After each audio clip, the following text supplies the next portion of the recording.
JavaScript algorithm बहुत ही important topic है। तो आज का टॉपिक है व्हाट इज़ एल्गोरिथम। एल्गोरिथम क्या है?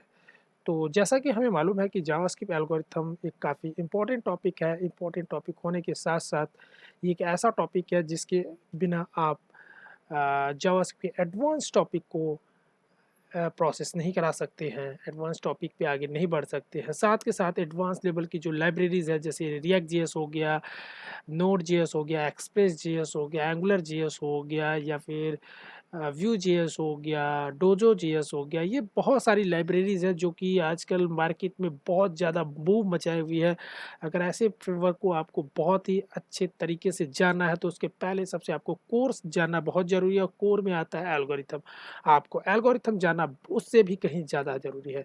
तो आज हम बात करने वाले हैं कि एल्गोरिथम होता क्या है। तो सबसे पहले देख लेते हैं कि एल्गोरिथम क्या होता है। एल्गोरिथम ज़्यादा कुछ नहीं होता है। एल्गोरिथम एक सेट ऑफ इंस्ट्रक्शन होता है। एक कई सारे निर्देशों का एक समूह होता है जो कि काफ़ी अच्छी तरीके से परिभाषित की गई होती है। उसी को एल्गोरिथम कहते हैं। बात करें एल्गोरिथम्स के जो हमारा जनरल लाइफ में अगर मैं बात करूँ सिंपल तरीके से रियल वर्ल्ड एनालॉजी की बात करूँ तो अब मैं सबसे सरल भाषा में एल्गोरिथम को वास्तविक जीवन में हो रही चीज़ों से समानता करके दिखाऊं तो आपको आपको एक चीज़ ध्यान में रखना होगा। जैसे कि मैं यहाँ पे लेने वाला हूँ एक पकाने की विधि, सबसे सरल और सटीक यहाँ पे फिट बैठने वाला है। जैसा कि आपके सामने स्क्रीन पे है कि यहाँ पे कुछ चीज़ें एज सामग्री ली गई है। जैसे कि मैं एक पेन ले लेता हूँ तो यहाँ पे कुछ सामग्री है जिसको फर्स्ट पॉइंट पे रखा गया। अगर और यहाँ पे कुछ उसकी विधिज़ हैं और उसके बाद हम एक आउटपुट लेंगे जिसको हम स्वादिष्ट भोजन कहेंगे। अगर मैं सामग्री की बात करूँ, इंग्रेडिएंट की बात करूँ, अगर मैं बात करूँ कि मुझे एक मैगी बनाना है, स्वादिष्ट मैगी बनाना है, तो उसमें क्या-क्या ऐड होने वाला है। तो सबसे पहले हम सामग्री जो लेंगे उसमें होगा नूडल्स, उसमें होगा टेस्ट मेकर जो कि उसके पैकेट होते हैं, मसाला होता है, साथ के साथ पानी। ये हमारे हैं इंग्रेडिएंट। अब मैं अगर बात करूँ कि विधि क्या है तो यही विधि है जहाँ पे स्टेप बाय स्टेप मुझे फॉलो करना है। जैसे कि मैं क्या करूँगा, पहले सबसे पहले पानी को उबालूँगा, उसमें पानी को 1 कप में डालूँगा, मैगी के साथ टेस्ट मेकर ऐड करूँगा। उसके बाद ढक्कन को बंद करके 2 मिनट और भी उसे पकाएँगे और वेट करने के बाद हम उसे खाने के लिए स्टार्ट कर सकते हैं, जहाँ पे आपके आउटपुट है स्वादिष्ट नूडल्स जो कि हम इस्तेमाल कर सकते हैं खाने के लिए।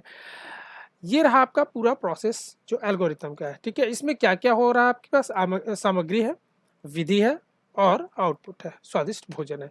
अगर इसी तरीकों को मैं अगर कंप्यूटर्स की प्रोग्रामिंग लैंग्वेज के ऊपर लेके आऊँ तो आप देख सकते हैं कि मेरे पास इनपुट है। जैसे कि प्रीवियस स्लाइड पे हमने देखा था कि यहाँ पे क्या था, सामग्री था। सामग्री अब कंप्यूटर प्रोग्रामिंग में क्या हो चुका है, इनपुट हो चुका है। और पहले हमारा क्या था, आउटपुट एक स्वादिष्ट भोजन था। कुछ भी हो सकता था, मैगी हो सकता था, सब्जी हो सकता था, तो कोई भी हो सकता था। और यहाँ पे आउटपुट क्या है आपके पास, यहाँ पे क्या है आपके आउटपुट है। आउटपुट कुछ भी हो सकता है, अभी मैं आगे बताऊंगा उसके प्रोग्रामिंग के बारे में। और यहाँ पे क्या है, एल्गोरिथम्स है जो कि एज अ प्रोसेस काम करेंगे। तो बेसिकली हमारा प्रोग्राम का क्वेश्चन क्या है, यहाँ पे क्या हम सॉल्व करने वाले, एक प्रॉब्लम है उसी को हम सॉल्व करेंगे थ्रू दिस। तो यहाँ पे हमारे पास प्रॉब्लम है, दो समस्याओं को जोड़ने के लिए एल्गोरिथम्स क्या होने वाले हैं।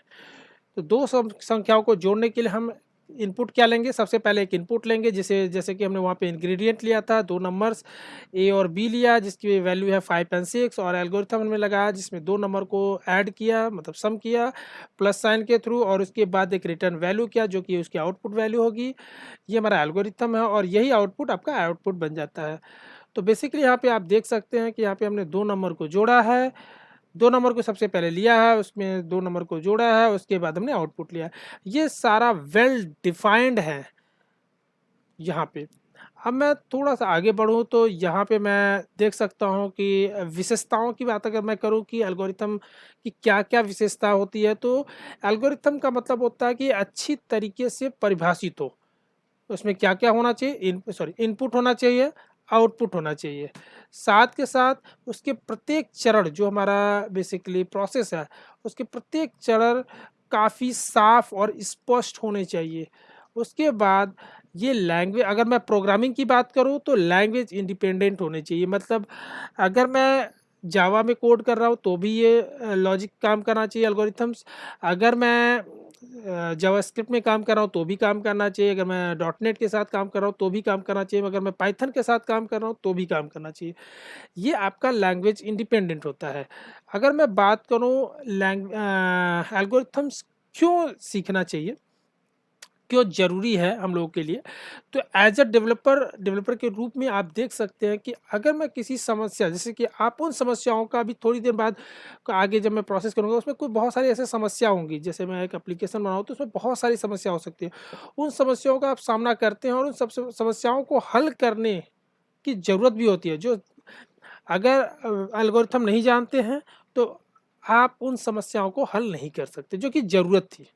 ठीक है, बात करूं सेकेंड ऑप्शन की, तो यहाँ विभिन्न एल्गोरिथम का उपयोग करके एक समस्या को कई तरीके से हल किया जा सकता है। मतलब अगर मैं एक मल्टीप्लिकेशन, डिवीज़न तो बहुत छोटे छोटे चीज़ें हैं।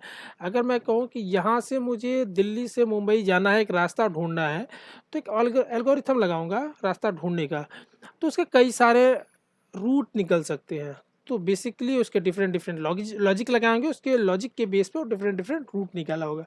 तो प्रॉब्लम आपका मतलब आपका जो एंड पॉइंट है, जो आपको आउटपुट चाहिए, वो तो मिल गया मुंबई से दिल्ली का रास्ता, मगर डिफरेंट मिला, डिफरेंट डिफरेंट तरीके मिले, मतलब डिफरेंट एल्गोरिथम्स के थ्रू उसने काम किया।